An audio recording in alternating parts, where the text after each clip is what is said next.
तो एक बाप का 4 बेटे हैं तो 2 लड़के अलग हैं। हाँ। तो आपस में जब बंटवारा हुआ है तो 2 लड़के को 2 कमरा मिल गया। हाँ। और 2 कमरा के संगति उन लोगों को जमीन मिल गया। हाँ, जमीन मिल गया। तो वो लोग जमीन मिल गया तो सेम वगैरह ईंटा टेढ़िया फेड़िया ले आकर के जोड़ के अपने बच्चों को बचाने के लिए कटरे में डालेंगे कि नहीं डालेंगे? डालेंगे। अब ये सरकार का क्या व्यवस्था है कि तुम उघारे रहो, ऊपर से पानी बरसे, तुम वही में तुमको आवास मिलेगा। ये क्या योजना है?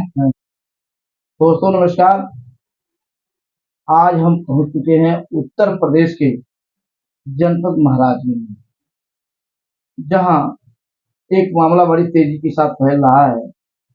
आवास, जो गांव गांव आवास दिए जा रहे हैं सरकार द्वारा, उसमें पात्रता सूची को लेकर तमाम चर्चाएं चल रही हैं।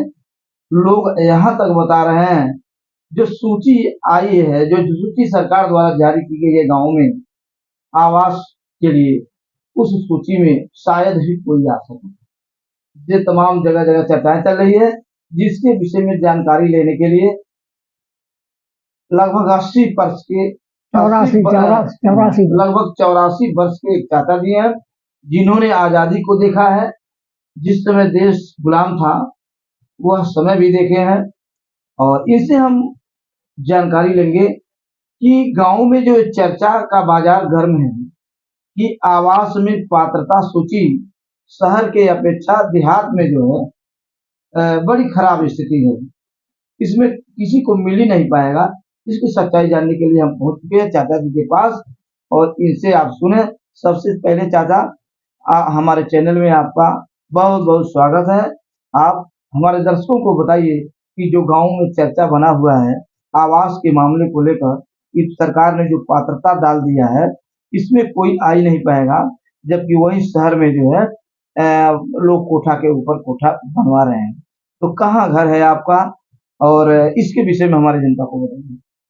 मेरा घर है ग्राम परसौनी बुजुर्ग जी, ब्लॉक भुगली जी, जनपद महाराज जी। मैंने 2 आदमी का घर लूटा गया मेरे गांव में, एक बुधराम साधु, एक भूरभरी हरिजन, उसको देखे हैं। अच्छा, आजादी के समय में? आजादी के समय में। और सिब्बल लाल सक्सेना को गरधुआ में बांधा गया, उनको भी देखे हैं। और सर, ये जो जनता के साथ बड़ी अन्याय होती थी, और इस लड़ाई 1918-17 से लड़ते लड़ते लड़ते लड़ते 1947 में जाकर के ये आजादी मिला है। और लाखों लोग मारे गए, और उसका कोई गणना नहीं है।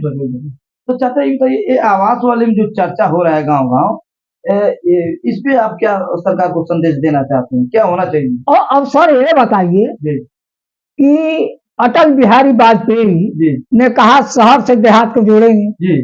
अब तो दुनिया में माननीय अटल जी नहीं है, लेकिन अटल जी की भी बात ही गलत ये लोग कर रहे हैं।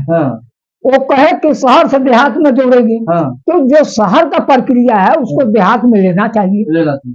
तो शहर का प्रक्रिया देहात में नहीं ले रहे हैं। शहर में कोठे के ऊपर कोठा बन रहा है, और देहात में कह रहे हैं कि उसको ईंट नहीं होना चाहिए। तो ईंट कैसे नहीं रहेगा? वाल वाल जोड़ करके कट रहे हैं। अब एक का नाम है, खर नहीं मिलता है, पतहर नहीं मिलता है, वो कहना है पतई नहीं मिलता है। तो लोग ईंटा सरिया करके चाहे जोड़ करके कटनाइन से अपना बसर कर रहे हैं। और ये सरकार का कहना है कि उसके पास ईंटा नहीं होना चाहिए। तो हम तो देख रहे हैं कि ऐसा योजना जो है कि देहात में किसी का मकान नहीं बनेगा। सारा पैसा आपस चल जाएगा, सरकार खजाना अपना भर ले। सूची के अनुसार आपके पास दीवार नहीं होनी चाहिए, नहीं होना चाहिए, सीमेंट से नहीं जोड़ा गया होना चाहिए, तो ये छत जो है कि लीटर वाला नहीं होना चाहिए। ऐसे में एक बाप के अगर 4 बेटे हैं तो उसके लिए क्या होना चाहिए, बताइए।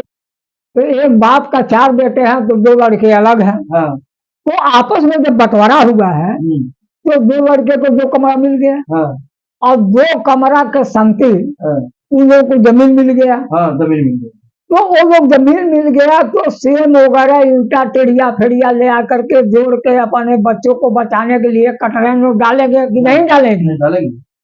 अब ये सरकार का क्या व्यवस्था है कि तुम उघारे रहो, हाँ, ऊपर से पानी बरस है, हाँ, तुम वही लो, तुमको आवास मिलेगा। हाँ। ये क्या योजना है? हाँ। और शहरों में क्या है स्थिति है? और शहर में देखिए कि शहर में कोठा के ऊपर कोठा बन रहा है हाँ, और शहर का आवास का पैसा कितना मिल रहा है? 2.5 लाख के आसपास।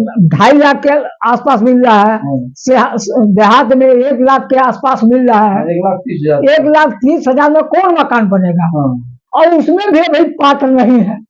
ये तो सब लोग जा रहे हैं प्रधान के पास, उनका दरवाजा खड़खड़ा रहे हैं। हाँ, और प्रधान बेचारू क्या करेंगे? हाँ, जो ऊपर से शासन का आदेश होगा हाँ, वही वो करेंगे। वही करेंगे। वो भी बदलाव हो गए हैं। हाँ, बताओ। तो ये सरकार का क्या मानना है, क्या सोच है, तो इस पर भी सोचना चाहिए। हाँ, और सरकार इस पर नहीं सोच रही है हाँ, कि मतलब गरीब को लिए कल्याण हो। हाँ, गरीब का कल्याण कैसे होगा? हाँ, गरीब आप लैट्रिन रूम दिए हैं, वो दीवार जोड़ के कटरन छाकर अपना बसर कर रहे हैं। हाँ, एक तरफ आप कह रहे हैं कि जो उसका ईंट सीमेंट से जोड़ा होगा उसका आवास नहीं बनेगा। हाँ, ये कहाँ का न्याय है? हाँ, इस पर संशोधन करिए। हाँ, जिसके पास लिंटर नहीं है, हाँ, अगर कटरैन है, हाँ, उसका आवास बनना चाहिए। जो बनना चाहिए। इस पर आप खुद का विचार करें। हाँ, और किसी का बच्चा हो हाँ, तो बिना सीमेंट का ईंटें जोड़ने से दीवार रुकेगा नहीं, और रुकेगा नहीं तो बेचारा रहेगा कैसे? हाँ, एक तो भोजन की परेशानी, हाँ, दूसरे रहन का परेशानी, हाँ, तीसरे आपका परेशानी। हाँ। तो दोस्तों लीजिए, चाचा बहुत बढ़िया तरीके से गांव की समस्याओं, ये आवास के विषय में जो मारामारी चल रही है और पात्रता सूची का मामला जो चल रहा है, इस मामले में चाचा ने बहुत अच्छे तरीके से, अच्छे ढंग से समझाने का भरपूर प्रयास किए हैं। इस पर समझना भी चाहिए कि अगर मान लीजिए एक बाप के 4 बेटे हैं और किसी तरीके से एक कमरा बनवा करके गरीबी के आलम में अपना जीवन बसर कर रहे हैं, तो उन लोगों का भी कुछ व्यवस्था, उनके बच्चों का व्यवस्था होना चाहिए। अगर सरकार आवास दे रही है तो इसमें पात्रता सूची में सुधार करना चाहिए। तो दोस्तों लीजिए, हमारा प्रयास कैसा लगा आप हमारे कमेंट बॉक्स में लिखकर बताइएगा। तब तक के लिए नमस्कार।